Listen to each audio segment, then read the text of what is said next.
Hello everybody and welcome back for some more Total Extreme Wrestling 2016. Tonight we are doing a SmackDown episode. I am hoping that this can be just as good as the Raw that we just had, which was our best Raw so far. So I'm just gonna go right ahead and jump right into the card. But if you guys could leave me a like and drop me a sub, that would really help out the channel and I would appreciate it. And let's jump right in. I should probably mention too, I booked this like hours ago, so I don't remember some of the things that I actually did, which is alright. But we're starting off with a pre-show match. We got AJ Styles facing off against Juventud Guerrera. I figured I would debut Juventud on a dark match because he could use some momentum and experience, and he picked up the win against AJ Styles, who did a 49, so I think at this point we are definitely going to bring him up to the main roster. He looks more than ready at this point.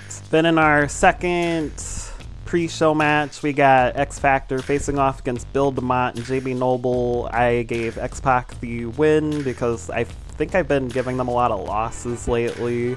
Just Incredible sustained a damaged... I'm not even gonna try to say it. I'm like bad with some words, but yeah. It looks like Just Incredible got injured, which is never a good thing. I wonder who actually injured him. But anyway, in our final pre-show match, we had Brian Kendrick face off against Shannon Moore. Shannon Moore picked up the win. It looks like they're both like about the same in performance, so that's pretty good, especially considering that Brian Kendrick is pretty new still.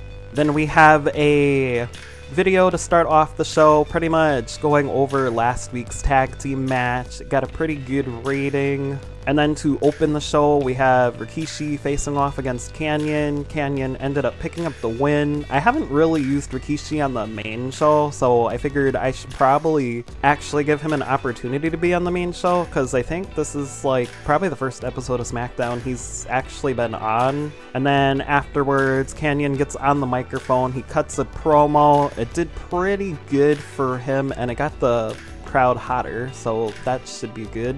Then afterwards, we cut backstage to Tori Wilson talking with Billy Kidman. Tori is saying, she's like, I've noticed that you've been losing a lot of your matches. Maybe I could come out to the ringside, hopefully help you. And Billy Kidman's just like, yeah, you should totally come out to the ringside and help me. So now we're gonna make Tori Billy Kidman's manager. They were, I've mentioned it before, dating in real life, so it only makes sense to do it on TV as well.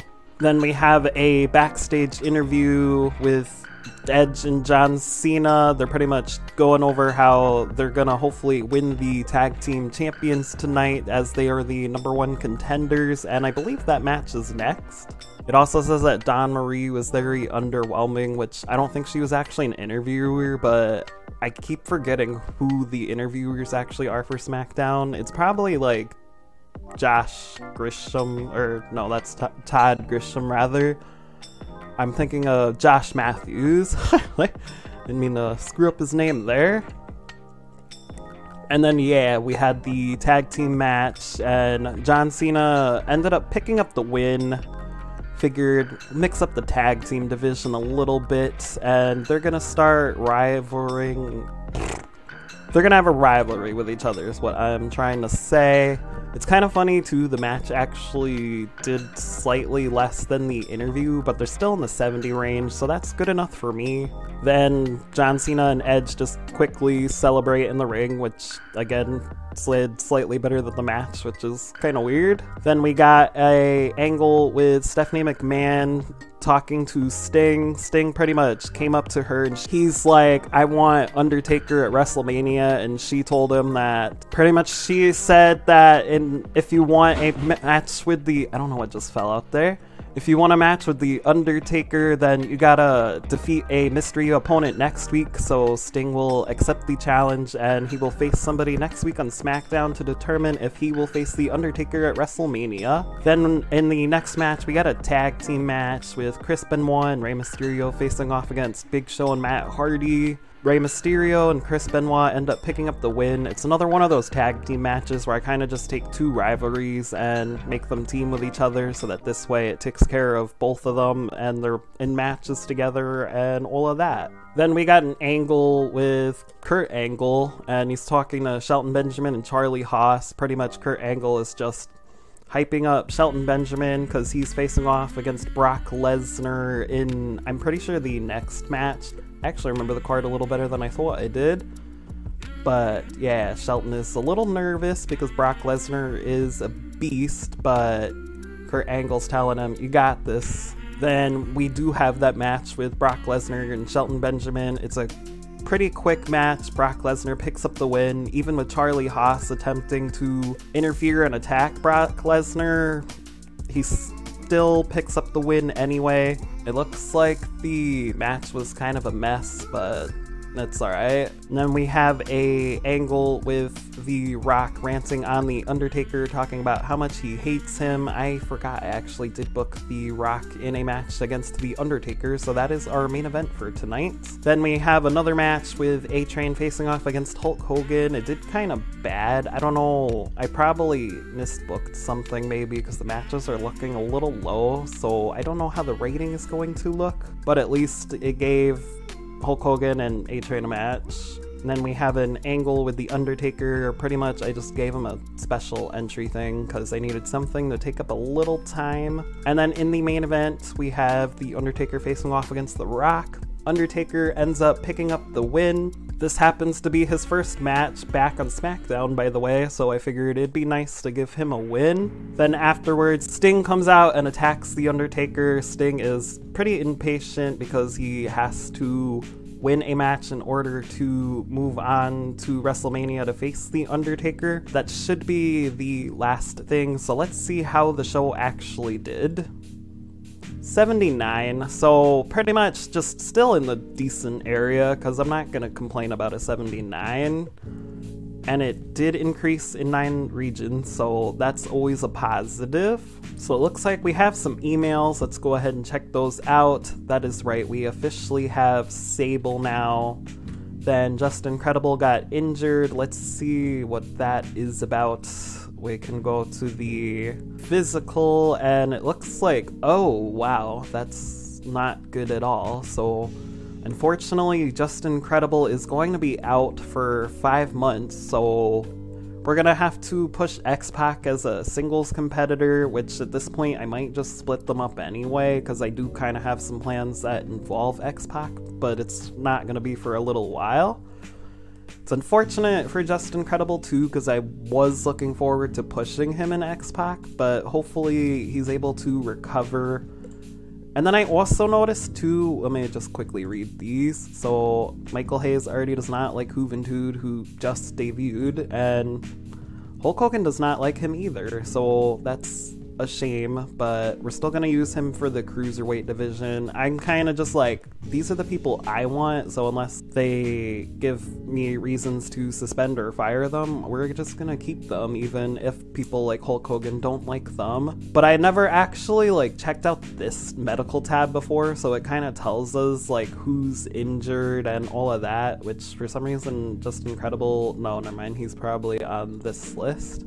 I was looking down here because these are the people that we've put in rehab or suspended, and then it looks like we can give Crash Holly a surgery. I've never really done that before, so I don't know, especially since it's a 21-day thing, if I should actually do that or not. If you guys have some experience with this kind of thing, let me know in the comments, like if you typically should give them the surgery or if you should just let them heal on their own. But we're gonna go ahead now, simulate the rest of the week, see if we have any signings. Actually, let me double check because we don't have signings, so let's just completely scratch that.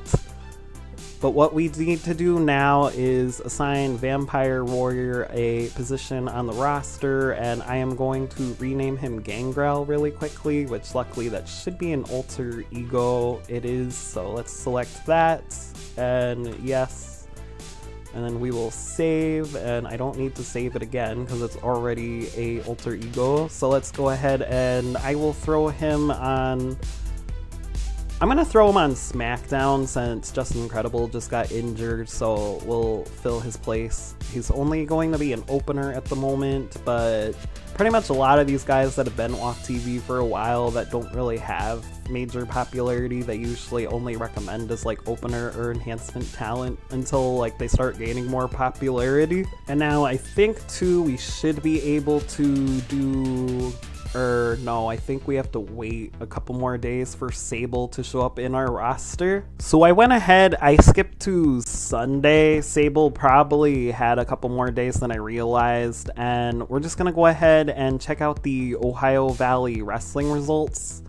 Looks like they just had a couple matches. It kind of gives us an idea of like what guys we should eventually bring up since they are being used on the show. And then that reminds me too, because I forgot, we need to bring AJ Styles. He wouldn't be in the free agency. He is going to be in the development.